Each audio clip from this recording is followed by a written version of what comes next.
आप इस कार्यक्रम को देखने बैठे तो कॉपी और पेन भी साथ में ज़रूर लेकर बैठें। जो भी नुस्खे उपचार आपको बताए जाएं उनको आप लिख ज़रूर लिया करें। तो आगे बढ़ते हैं और शुरू करते हैं आज के इस मुख्य विषय पर चर्चा। गुरुजी, जैसा कि आज के इस अंक में हम बात करेंगे एक ऐसे श्वास रोग के बारे में जो कि बहुत ऐसा रोग है जो एक बार हो जाता है तो वो ठीक होने का नाम नहीं लेता। कम और ज़्यादा बेशक होता है, दबना, लेकिन उसको जड़ से ठीक कर पाना ऐसा सुनने में आता है कि वो नहीं होता। क्योंकि बहुत सारे लोग ऐसी कहावत भी बोलते हैं कि दमा एक ऐसा रोग है जो दम के साथ ही निकलता है। तो क्या है इसके पीछे सही तथ्य? देखिए, मैंने इसको बिल्कुल कंडम किया है, मतलब बिल्कुल सिरे से खारिज किया है कि ये ऐसा कोई संभवता नहीं। देखिए, संसार में ऐसी कोई बीमारी नहीं जिसमें के जड़ी बूटियां उसको ठीक नहीं करती। अच्छा। हर एक देखिए, सबसे बड़ी बात है कि जहाँ हम जन्म लेते हैं वहाँ का जलवायु, वहाँ के पेड़ पौधे, वहाँ का रहन सहन, वहाँ का खान पान, ये हर बीमारी को ख़त्म करता है। सिर्फ उसको अपनाने का तरीका अलग अलग है। अब दमा, जब आप ठंडी चीज़ों का सेवन ज़्यादा करेंगे जी। और जीभ का चटकोरापन करेंगे तो आपका नज़ला बिगड़ जाएगा। नज़ला बिगड़ गया, सांस की नाड़ी में और फेफड़ों में बलगम सूख गया, आपको दमा हो गया। बिल्कुल। अब इसको दबाया जाता है, इसको काटा नहीं जाता। परंतु स्वास्थ्य विचार एकमात्र आश्रम ऐसा है कि हर एक रोग को जड़ से समाप्त किया जाता है, किसी रोग को दबाया नहीं जाता। अब इसके लिए हमने दो चीज़ें चुनी हैं। ऐसे तो मेरे पास सैकड़ों नुस्खे हैं इसको ख़त्म करने के, परंतु फलों पे बात चल रही। फलों में चकोतरा खट्टा और शुद्ध शहद। जिसको दमे का रोग है वो कम से कम चकोतरा खट्टा पकता जाके मार्च अप्रैल में, उस टाइम चकोतरे खट्टे का जूस निकालने आप कम से कम 4-5 बोतलें कांच की होनी चाहिए, प्लास्टिक की नहीं, ये ध्यान रखना। और शहद की भी आप कम से कम 2 बोतलें शुद्ध शहद की। शुद्ध शहद की पहचान है कि कागज के ऊपर थोड़ा सा शहद रखें, मोमबत्ती जलाएं और कागज को ऐसे पकड़ के जहाँ पे शहद है वहाँ से कागज को गर्म करें मोमबत्ती पे, तो शहद पतला होकर उबलने लगेगा जैसे पानी उबलता है। अब उसको उंगली से ऐसे लगाएंगे और ऐसे देखेंगे, उतार नहीं देगा। आपको ऐसे लगेगा ये तो पानी है, पानी इसमें शहद तो है नहीं, ये तो चिकनार तो है ही नहीं। परंतु जब आप मोमबत्ती बंद करेंगे, शायद ठंडा होगा तो उसमें चिकनाहट भी आ गई और वो फिर उसी आकार में आ गया, परंतु अब बेकार हो गया। अच्छा। उसके जो गुण थे वो उबलने के बाद खत्म हो गए। अच्छा, ऐसा भी होता है। हाँ, शहद को कभी भी उबालना है तो गर्म पानी के अंदर पानी को उबालो, उबल रहा है पानी, उसके अंदर दूसरे बर्तन में रख के शहद को उबालते हैं। उसको पानी का टेम्परेचर मिलता, आग का नहीं मिलता, तो उसमें नुकसान नहीं पड़ेगा। अच्छा। क्योंकि जब शहद को छत्ते से निकाला जाता है तो उसमें मोम बीच में आ जाता है, और जब 6 महीने शहद को निकाले हो जाए तो शहद फिर जम जाता है उस मोम की वजह से। अच्छा।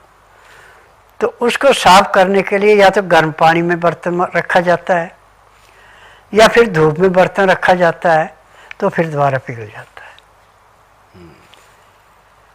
तो आपने 4 चम्मच चकोतरे का जूस लिया, 2 चम्मच उसमें शहद मिला दिया। अब उसको पीने में 6 चम्मच को भी आप 10 मिनट लगाएंगे, आस्ता आस्ता चूसेंगे। वो अंदर जाके सांस की नाली को, फेफड़ों का जो बलगम सूखा हुआ उसको ऐसे समाप्त करता है जैसे कूड़े करकट के ढेर को माचिस की तिल्ली जला के समाप्त करती है। जब वो सूखा हुआ बलगम आपका फेफड़ों से सांस की नाल से निकल के आपका दमा खत्म हो गया। और लंबा इलाज नहीं है, ज़्यादा से ज़्यादा जिनको भयंकर पुराना है उसको 1 साल का है, 1 साल तक के लेना है। जिसका 15-20 साल का है उसको 6 महीने, जिसका ताज़ा ताज़ा है उसको महीना 1.5 महीना। उससे ज़्यादा जहाँ भी दमा किसी को घोषित कर दिया वो चकोतरे का जूस और शहद लेना शुरू कर दे। और गर्मी के मौसम में उसमें पानी भी मिला सकते हैं, तो इसकी ताकत दिन दुगने रातें चौगुनी बढ़ जाती है। और ऐसे भी सर्दी के मौसम में भी थोड़ा हल्का पानी मिला सकते हैं गर्म। अब इसके लेने से आपका दमा हमेशा के लिए समाप्त हो गया। और उस खानदान में जिसमें चकोतरा खट्टा चल रहा है जी। उसका जूस पी रहे हैं, उसमें खांसी जुकाम भी किसी को नहीं होता। अच्छा, ये इसकी विशेषता। हाँ, परंतु खान पान पर ध्यान देना। इसमें गेहूं बिल्कुल बंद कर दी जाती है। चना, सोयाबीन, बाजरा, मूंग, मोठ, चुलाई, सिंघाड़े, ये चीज़ें मिला के दिया जाता है। चना सोयाबीन बराबर मात्रा में, मूंग मोठ अपनी इच्छा के अनुसार मिला सकते हैं। सिंघाड़े यदि आपने 5 किलो आटा पिसाना है तो उसमें आधा किलो, 10 किलो पिसाना है तो उसमें 1 किलो। चुराई आप चाहे 5 किलो पिसाएं चाहे 10 किलो पिसाएं, उसमें 250 ग्राम 5 किलो में है और आधा किलो 10 किलो में है। अब इसमें 50 ग्राम अजवाइन, 100 ग्राम तिल, चाहे आप 5 किलो पिसाएं चाहे 100 किलो पिसाएं, इतना ही डालना। उसके अंदर जाके इस आटे को ज़्यादा बारीक नहीं करना और आटा छानना नहीं है। ये आटा ऐसा मोटा होना चाहिए जैसे हाथ में लेके रेता सरकता है, ऐसे सरके। और उतनी रोटी बनानी जितनी भूख है। जो बच गई खुद नहीं खानी, या तो किसी को दूसरे को खिला दो, या गाय को, कुत्ते को, कौवे किसी को डाल दो। ठंडा होने के बाद दोबारा आप इसको गर्म करके भी खाते हैं तो इसका आपको पूरा लाभ नहीं होगा। अच्छा, रोटी पचने में समस्या थोड़ी होगी। दिक्कत लाएगी। और ऐसे आपके पचने में ज़्यादा ज़्यादा 2 या 2.5 घंटे लगे, रोटी पच गई, खाना पच गया, नया खून बन गया, बीमारी खत्म हो गई। बिल्कुल। आज पूरे संसार के अंदर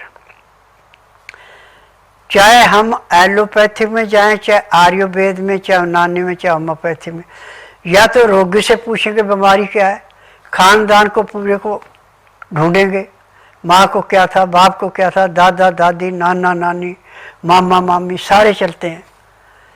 परंतु स्वस्थ विचार एकमात्र आश्रम ऐसा है, ना तो रोगी से पूछा जाता है, ना किसी मशीन से टेस्ट किया जाता है।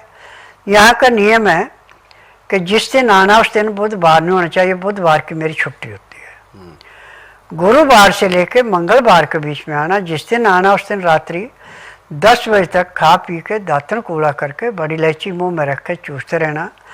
सुबह जब तक नाड़ी परीक्षण नहीं किया तब तक 1 बूंद भी पानी नहीं पीना, ना कुछ खाना। 9 से 10 के अंदर अपना नामकरण कराना। 10 से 12 में नाड़ी परीक्षण करता हूँ। नाड़ी परीक्षण में पैर के तलवे से सिर के बाल तक की MRI, CT scan, x-ray, ultrasound, ECG, sonography, सब कुछ 5 सेकंड में हो जाते हैं। फिर उसके बाद दवाइयाँ खाने की हैं, दवाइयाँ पीने की हैं, मालिश करने के तेल हैं, आँख में, नाक में, कान में डालने की दवाइयाँ हैं, दांत मंजन है। यदि दवाई आप नियम से लेते हैं, परहेज करते हैं, तो जिस दिन आप आएंगे उस दिन आपको 20% आराम जरूर मिलेगा, क्योंकि यह सारी जड़ी बूटियाँ हैं और मेरी अपनी फार्मेसी, उसी में दवाइयाँ बनती है। दवाइयाँ रजिस्टर है, पेटेंट है, इनका साइड इफेक्ट कोई नहीं है।